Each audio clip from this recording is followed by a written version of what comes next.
Alrighty, we are back. Your favorite podcast show of the week. It's Location Weekly. It's episode number 533.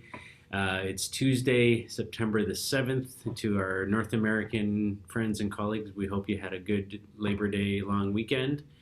Um, yeah, I mean, fall is like just around the corner. I mean, baseball season is wrapping up soon. There's a playoff race on.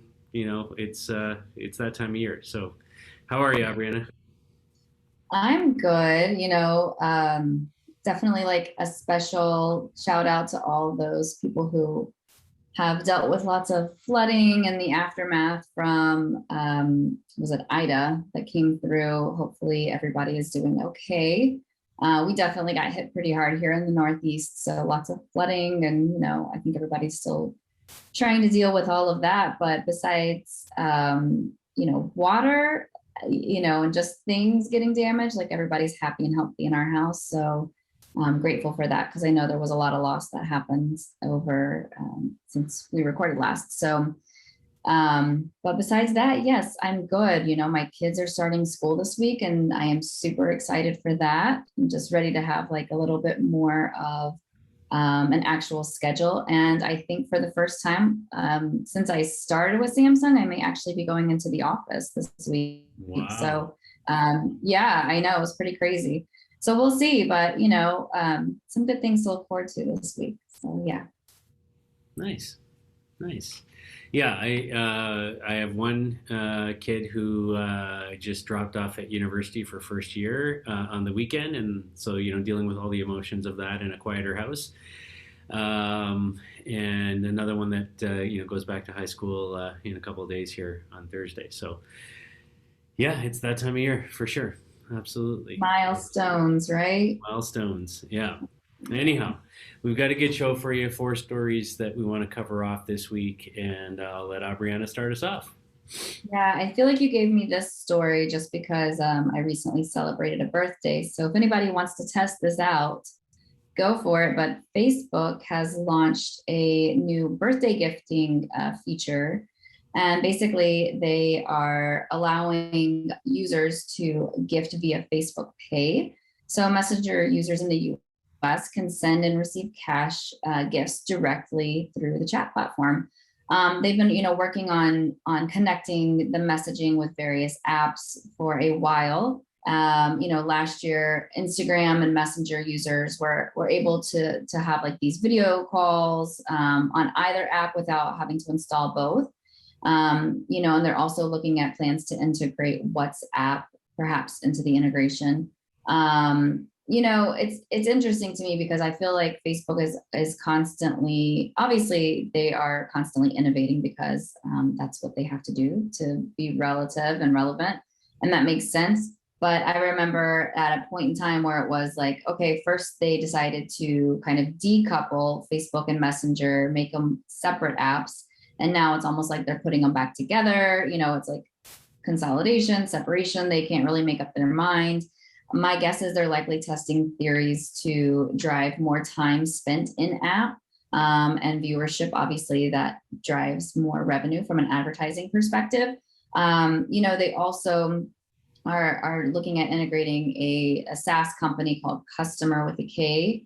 And that's a European company, but there's still some concerns right now the European Commission is looking into on if that would make, eliminate competition, make them be more of a monopoly. I think that what's interesting is from my perspective as a user, I would definitely prefer to keep a clear delineation between like Instagram and Facebook. I think they're very different platforms and how people use them or want to participate tends to be very different. So I feel like some of the negative energy or posts that are very like divisive that happen on Facebook tend to not really be so much of a challenge on Instagram because it's primarily picture focused, right?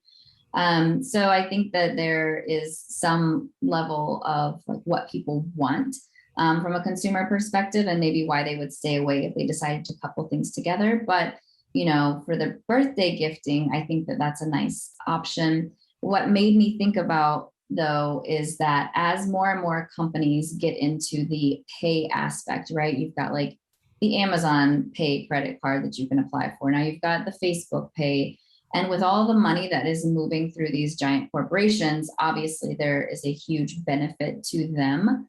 I think that there's some benefits to consumers as well if they want to perhaps use something alternative to like Venmo or Zelle or Cash App that they might be using currently, and just use the Facebook Pay. But I also feel like it just gives so much more power, so much more revenue. Like it really is continuing to grow that. I mean, they're all strategies.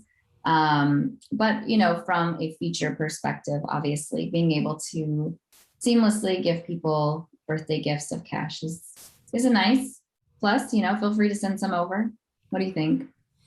Yeah, I mean, I think orienting this around birthdays, and people, I think, increasingly are giving money and gift cards and things like that, as opposed to like physical gifts that you wrap up and deliver. I think it fits well with sort of that overall trend.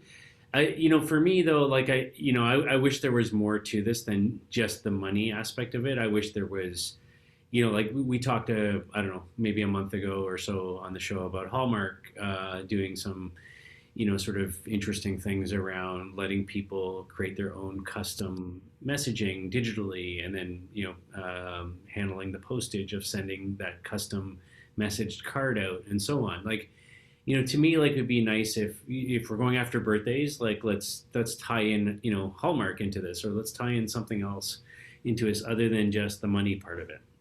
Facebook's like, you're so connected to so many people. I think that for me there's a miss here in terms of branding and messaging, and sort of making this more than just a financial transaction that they can take a fee off of, right? I don't know. I mean, the simplicity of it I like, but the sort of what's behind it, and the impact that it could have had they, say, tied it to Hallmark or somebody else, I think is a miss for me. So that's all I gotta say. Yeah, one thing that I think I have used on Facebook before, for like around the time of my birthday, is just giving awareness to other charities and nonprofits. And I really like that. I think that is very strong, because you can say like, hey, for my birthday this year, I'm raising money for this charity. Yeah. So I love, here's my goal, and people can help you kind of meet that goal. And so I think that that's like a very powerful thing, that you get to see what's important to people, and what, maybe their interests are. And I agree with you. There is more that could be done. Like, hey, here's my favorite stores to shop at, or hey, here's what I'm interested in at this moment, so that you can be more creative. Because look, I love a gift card, don't get me wrong, but there is something personal about having something like more thoughtful, right? Yeah. That has been placed. Yeah, So or even if they don't want to go outside of their own ecosystem, right? Like there's all kinds of small businesses. Facebook knows location data. Facebook runs business pages for these small businesses. Surface up local brands, local things that people could purchase from, or make suggestions for birthday gifts. Whatever. I mean, there's so much more that could be done here than just we're letting you send money and taking our fees. Like, okay.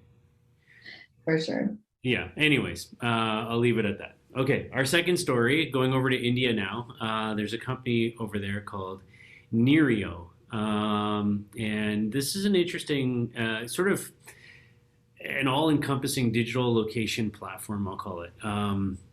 So first of all, it's an HTML-based solution targeted at retailers, and facilitates everything from geo-targeted offers to mobile payments to QR codes and chatbots and all kinds of stuff kind of rolled into one.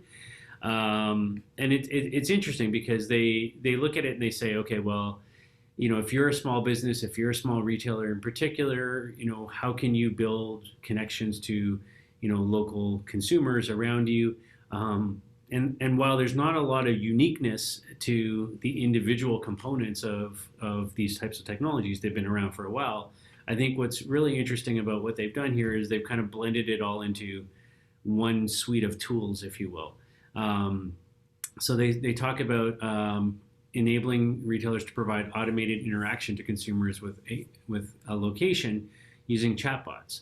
And so basically, they've set this thing up where you can build, sort of like your own on the fly chatbot to answer questions about a product or service or where your store is located or how to get directions or all kinds of things that really sort of connect, with that local community.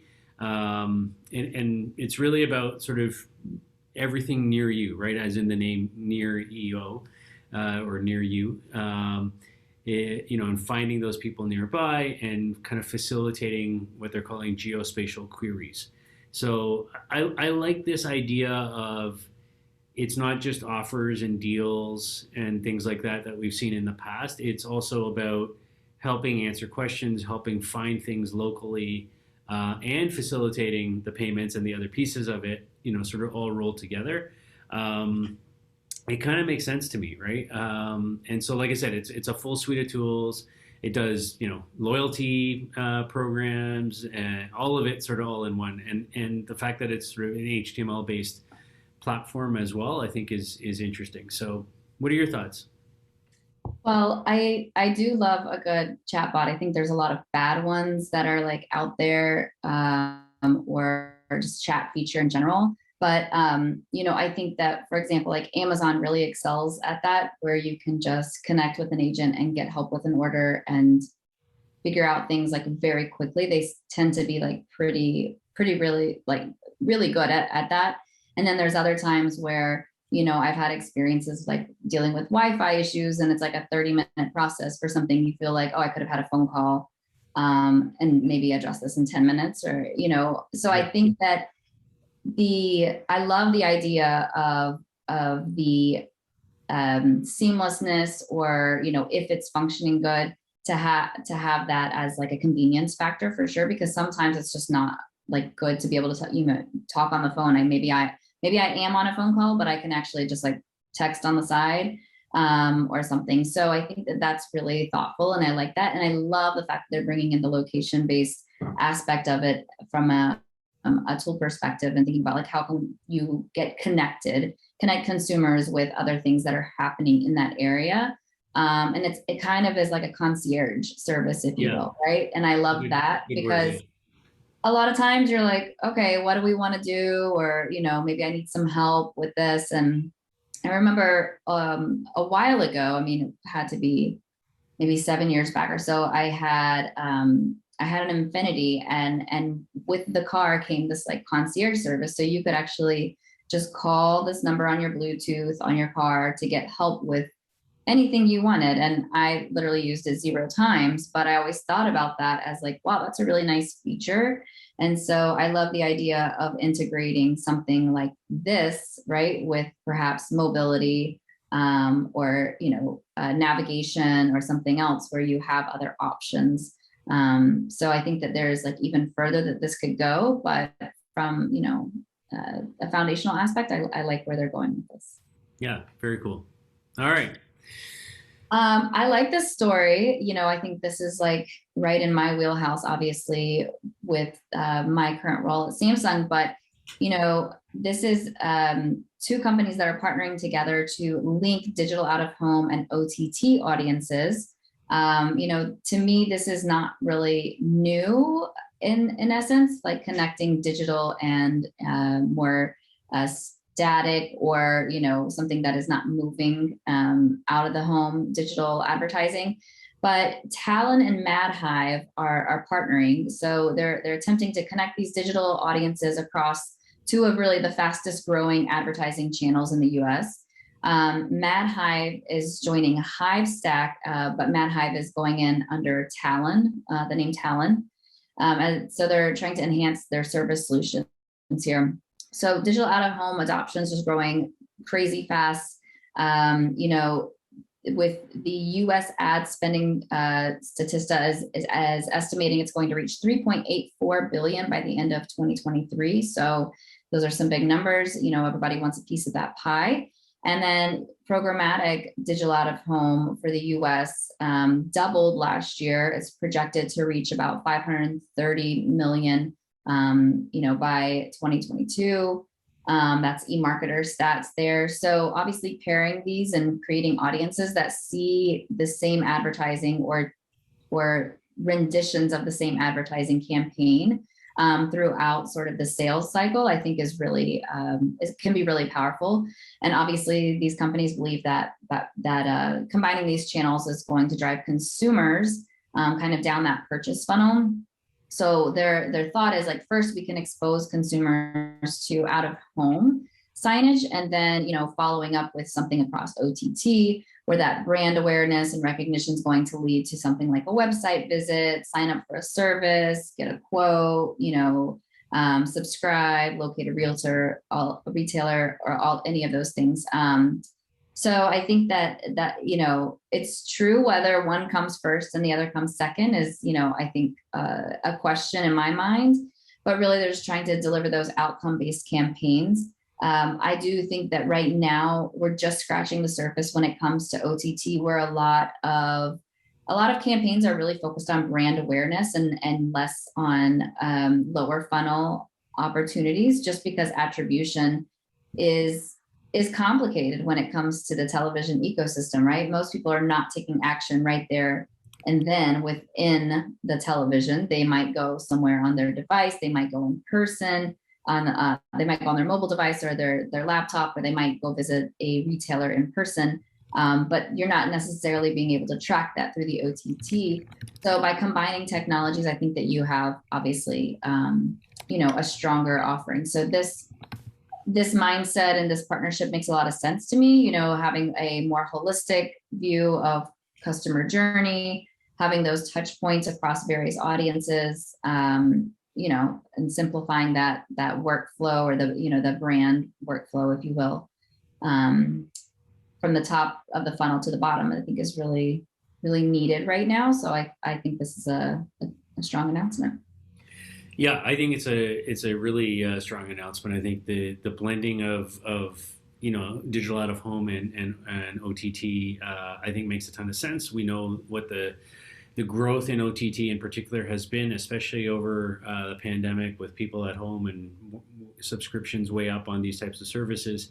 So I think it makes a lot of sense. I think for me, what I think is missing here, I guess, is what's the plan as far as attribution, right? Like, how do we actually look and say, okay, this person saw it here, and then they saw it on the screen here, and took this action, right? And how do we think about measurement and KPIs around this, and what attribution tools are sort of available here, right? And I think back to some of the experiments on broadcast going back the couple Olympics ago or whatnot, with some of the things that were going on in television to embed audio signals like Shazam and things like that, where you could Shazam the Coca-Cola commercial during the Olympics, and then that went with you in your mobile device into the real world, and then we could sort of pop that up at a relevant time when you walked into a store that carried Coca-Cola product or something like that. And so I always look at these things and I go, love the fact that they're blending the two mediums together. I think it makes a ton of sense, especially these two mediums. But I look at it and go, how do we measure this, and where do we, how are we able to look at the uplift, right? That results from it. And I think, there's tech out there today, like I described, and many others, to make that possible. And so, what I want to see is, from a location and geo perspective and whatnot, is understand what billboard did they see that on, where were they when they saw it, where are they when they're at home watching OTT and engaging there, and where do they go afterwards, right? And I think if we can look at some of those kinds of things, that becomes, just even more ammunition to go out and sell more and drive more revenue off of these types of blended campaigns. Yeah, I completely agree with you. I think the other hurdle that these companies have is, to my knowledge, there's no proprietary data or direct relationship with the consumer. Therefore, likely this is solely reliant on third-party data, in which case, there's challenges around privacy, compliance, any legislation changes, all of those things, opt-in rates, right? Like it's Yeah. totally relying on that and the aggregation of that and the methodologies of that. So I think that's a big hurdle to consider.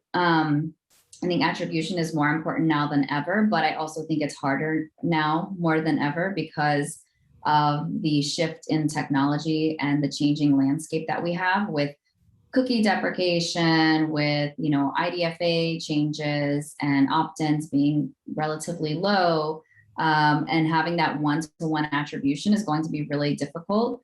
I think that there's going to be probably more probabilistic versus deterministic methodologies that are going to be leaned on here in the future. But I think that it's still super important for us to have a model to actually work off of, right? And track across different interactions. So Yeah. this is the first step, but there's a lot of following that needs to be done. Absolutely. All right. And on to our final story now. We'll jump across the pond again to Singapore this time, where there's a company called Celebration. That's cellar as in wine cellar, or alcohol. And they're a alcohol beverage retailer. And they've launched a series of alcohol vending machines in Singapore. What's interesting about this is that in order to access the vending machine, obviously, like in most countries, you have to be of a certain age to drink or purchase alcohol. And what they're doing over there is they're using or integrating into their vending machine something called SingPass, which is the country's digital identification app to verify the buyer's age.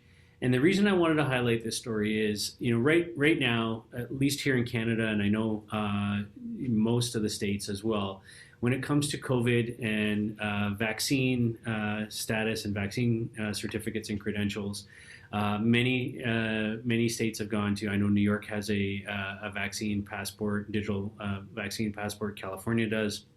We're about to have one here in Ontario. I know several other provinces do as well.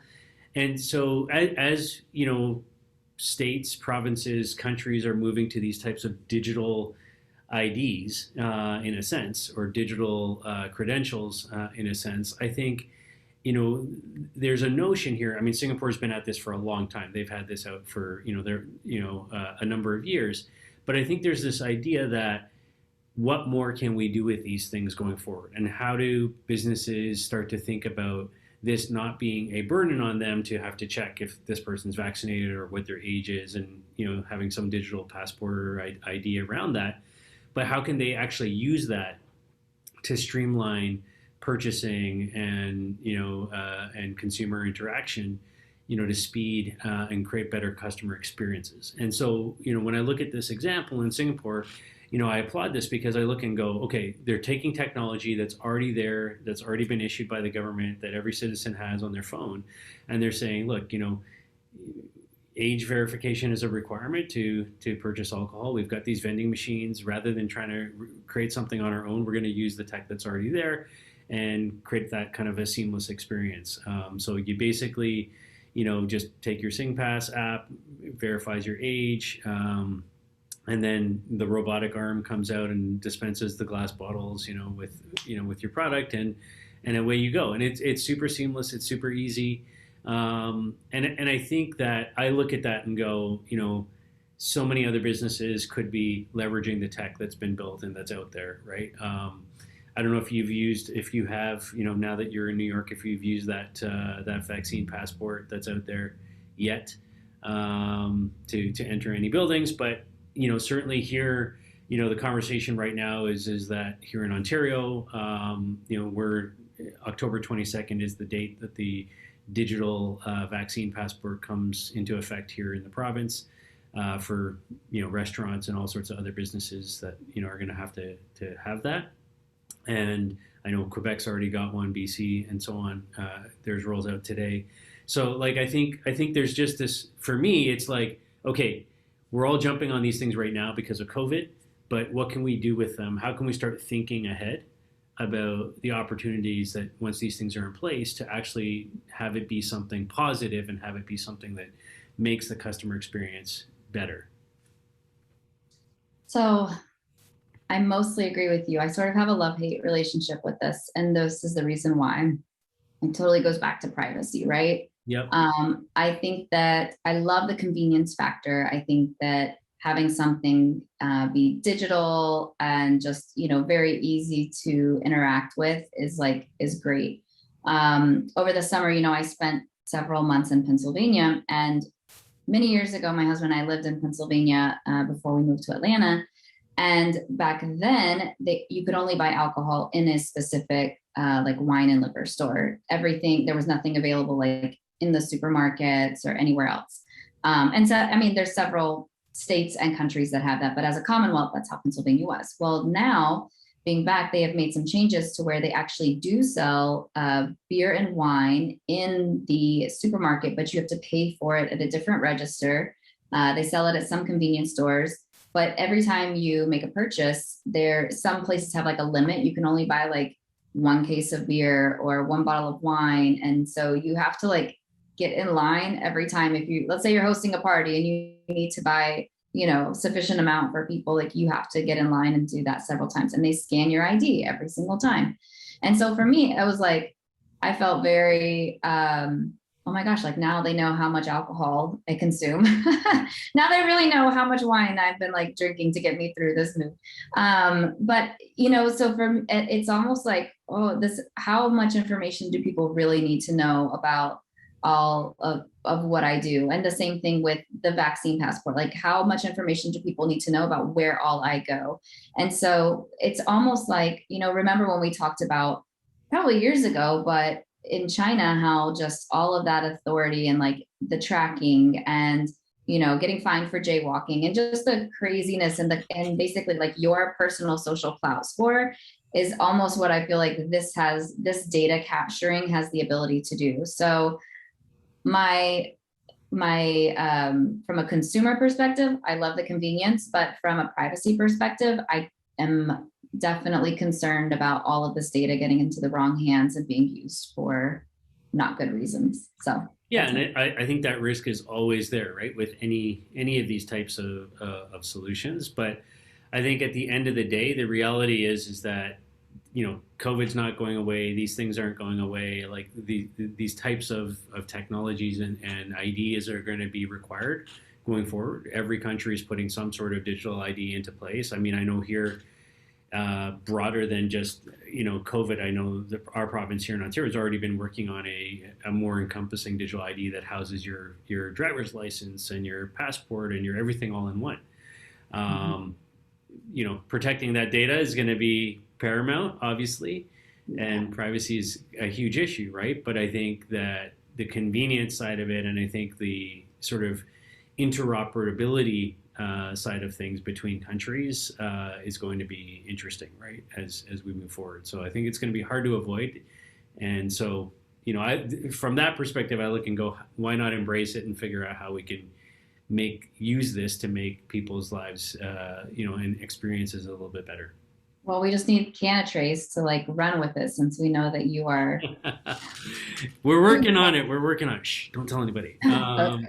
All right. So that's it. That's our show for this week. 4 stories, covering across the globe there, from payments to loyalty platforms and QR chatbots and birthday gifting. So all kinds of things happening. So we thank you, as always, for your time.